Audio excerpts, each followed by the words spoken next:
Assalamualaikum warahmatullahi wabarakatuh. Perkenalkan, kami dari kelompok 6 Sosiologi Sastra dengan dosen pengampu Ibu Maguna Eliastuti MPD. Materi yang kami bawakan berjudul Hubungan Sastra, Masyarakat, dan Kebudayaan. Kelompok 6 terdiri dari 3 anggota kelompok. Yang pertama Aisyah Amanda Putri, yang kedua Anita Putri Salsabila, dan yang ketiga Lutfia Anissa Putri. Hubungan sastra, masyarakat, dan kebudayaan. Budaya dan sastra mempunyai ketergantungan satu sama lain. Sastra yang sangat dipengaruhi oleh budaya, sehingga segala hal yang terdapat dalam kebudayaan akan tercermin di dalam sastra. Bila kita mengkaji kebudayaan, kita tidak dapat melihatnya sebagai sesuatu yang statis, yang tidak berubah, tetapi merupakan sesuatu hal yang dinamis, yang senantiasa berubah. Hubungan antara kebudayaan dan masyarakat itu sangat erat, karena kebudayaan itu sendiri, menurut pandangan antropolog, adalah cara suatu kumpulan manusia atau masyarakat mengadakan sistem nilai, yaitu berupa aturan yang menentukan suatu benda atau perbuatan lebih tinggi nilainya, lebih dikehendaki dari yang lain. Kebanyakan ahli antropologi melihat kebudayaan itu sebagai suatu keseluruhan di mana sistem sosial itu sendiri adalah sebagian dari kebudayaan. Kesusastraan adalah semua yang berkaitan dengan tulisan yang indah. Sedang menurut arti istilah, kesusastraan adalah sastra ialah cabang seni yang menggunakan bahasa sebagai medium. Jadi dapat disimpulkan, sastra berasal dari kata castra, berarti tulisan. Sastra dalam arti khusus yang kita gunakan dalam konteks kebudayaan adalah ekspresi, gagasan, dan perasaan manusia. Jadi pengertian sastra sebagai hasil budaya dapat diartikan sebagai bentuk upaya manusia untuk mengungkapkan gagasannya melalui bahasa yang lahir dari perasaan dan pemikirannya. Selanjutnya, seni dalam budaya. Kebudayaan diciptakan oleh manusia untuk memenuhi kebutuhan pokok hidupnya, terutama kebutuhan fisiknya. Setelah kebutuhan pokok dapat dipenuhi, manusia menciptakan kesenian yang merupakan salah satu kebutuhan psikisnya yang tercukupi dari rasa indah atau seni rasa indah. Kesenian bagian kecil dari kebudayaan. Kesenian merupakan kelanjutan dari kebudayaan. Pada umumnya, kesenian dapat dinikmati oleh manusia melalui dua macam indranya, yaitu indera mata dan indera telinga atau keduanya secara serentak. Karya seni memberikan keindahan kepada manusia dan menyuguhkan ide-ide baru yang harus dimengerti dan mungkin direnungkan ataupun ada yang harus dibahas kehebatan isinya. Kesenian dapat memberikan suguhan bagi kehidupan kejiwaan orang, karena yang menjadi sasaran atau objeknya kehidupan alam luas dan kehidupan manusia, individual maupun kelompok, serta nilai-nilai dan sebagainya. Pengaruh budaya terhadap sastra. Ada banyak unsur yang membentuk budaya, termasuk bahasa, adat istiadat, sistem agama dan politik, perkakas, pakaian, dan karya seni. Bahasa merupakan perwujudan budaya yang digunakan manusia untuk saling berkomunikasi, baik melalui tulisan, lisan, ataupun gerakan.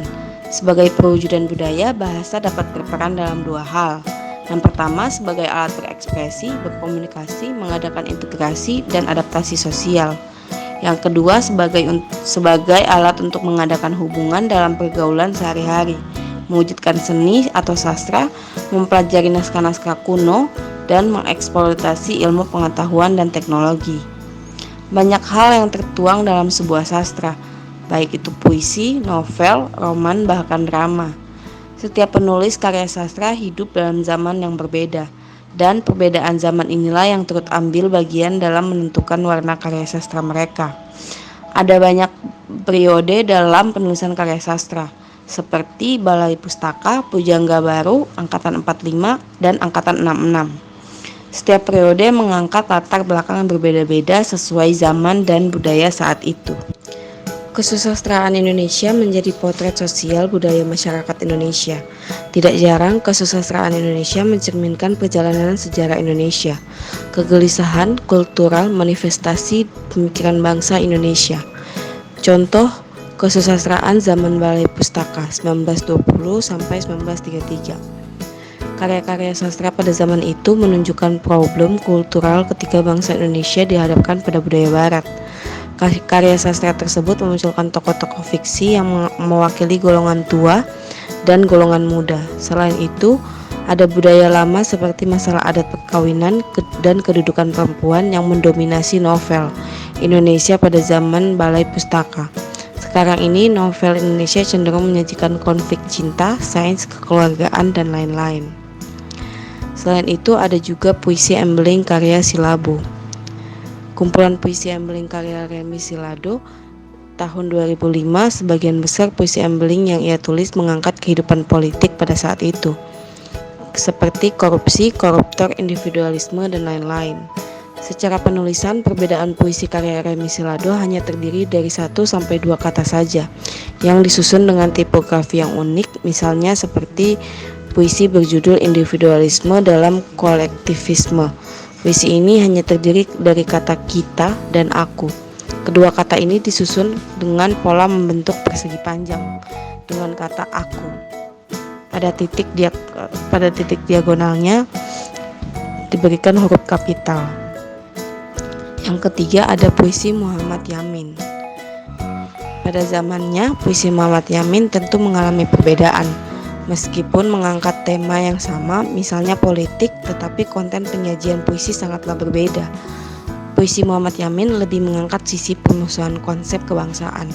Meskipun pada saat itu masih dalam lingkup Sumatera, jelas sangat berbeda dengan puisi Remy Silado yang lebih condong menyajikan sisi-sisi kehidupan politik sebuah bangsa berkembang dengan kondisi pemerintah yang kurang baik. Perbedaan karya sastra setiap periode bukanlah semata-mata karena ide, gagasan dari penulisnya.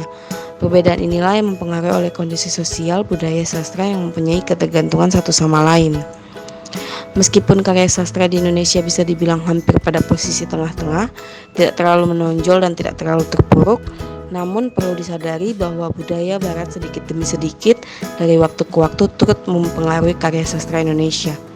Budaya dan sastra mempunyai ketergantungan pada satu sama lain. Sastra sangat dipengaruhi oleh budaya, sehingga segala hal terdapat dalam kebudayaan akan tercermin di dalam sastra. Masinambo mengatakan bahwa sastra atau bahasa dan kebudayaan merupakan dua sistem yang melekat pada manusia. Selanjutnya, saya akan membahas tentang peranan sastra. Sastra adalah semua bentuk ekspresi dengan bahasa sebagai basisnya. Ada sastra lisan maupun tulisan, prosa, puisi, skenario, esai, kolom, berita, surat, dan lain sebagainya termasuk sastra karena mempergunakan bahasa. Kesusastraan atau prosa dan puisi merefleksikan fenomena hidup beragam dengan mendalam, mengikuti cipta rasa karsa penulisnya. Untuk itu memang diperlukan kesiapan seperti apresiasi, interpretasi, dan analisis. Karya sastra mempunyai relevansi dengan masalah-masalah dunia pendidikan dan pengajaran. Karya sastra dapat membukakan mata pembaca untuk mengetahui realitas sosial, politik, dan budaya dalam bingkai moral dan estetika. Sastra memiliki peran sangat fundamental dalam pendidikan karakter.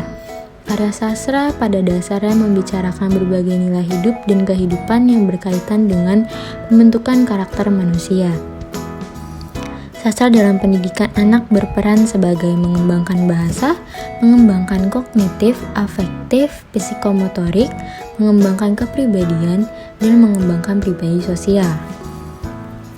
Burung dara cendrawasih, cari dulu di Papua. Cukup sekian dan terima kasih.